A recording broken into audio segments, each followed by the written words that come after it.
இப்போ ஸ்டீம் பாத் எடுத்துக்கிறாங்கன்னா அவங்க ஃபுட் கண்ட்ரோலும் இருக்கிறது அவசியமா? இப்போ ஜென்ரலாக எடுத்துக்கிட்டிங்கன்னா இப்போ ஒரு 30 to மினிமம் ஒரு 40 இயர்ஸ்க்குள்ளே இருக்காங்க அப்படின்னா அவங்களுக்கு கண்டிப்பாக ஃபுட் கண்ட்ரோல் ஒரு முக்கியமான ஃபேக்டர் இன் வெயிட் லாஸ் ஜர்னியில். சில பேருக்கு பார்த்தீங்கன்னா ஒரு 50+ மேலே போனாங்க அப்படின்னா வெயிட்டும் ஜாஸ்தி இருப்பாங்க. அட் த சேம் டைம் அவங்களுக்கு வந்து முட்டி வலி, இடுப்பு வலி இந்த மாதிரி சில வலிகளும் வந்து அவங்களுக்கு இருக்கும். அவங்கள நீங்கள் வந்து ஒரு ஜிம் ஒர்க் அவுட்டோ இல்லை வந்து ஒரு யோகாவோ இல்லை ஒரு வாக்கிங்கோ போக சொன்னீங்க அப்படின்னா அகெயின் வந்து உங்களுக்கு அந்த முட்டி மேலதான் வந்து ஸ்ட்ரெயின் வரும். ஸோ அந்த மாதிரி இருக்கிறவங்களுக்கு வந்து ஸ்டீம் பாத் வந்து ரொம்ப ஹெல்ப் பண்ணும். ஸோ எப்பவுமே அவங்களுக்கு அந்த மாதிரி பீப்புளுக்கு வந்து நம்ம என்ன பண்ணுவோம்னா ஃபர்ஸ்ட் ஃபோக்கஸ் வந்து பெயின் மேனேஜ்மெண்ட்ல இருக்கும்.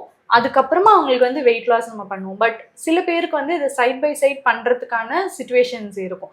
ஸோ அந்த மாதிரி இருக்கும்போது நம்ம ஸ்டீம் பாத் கொடுத்தோம்னா அவங்க வெயிட்டும் குறையும், அந்த முட்டி மேல இருக்கிற ஸ்ட்ரெயின் குறையும் போது அந்த வலியும் நம்மளுக்கு வந்து குறையும்.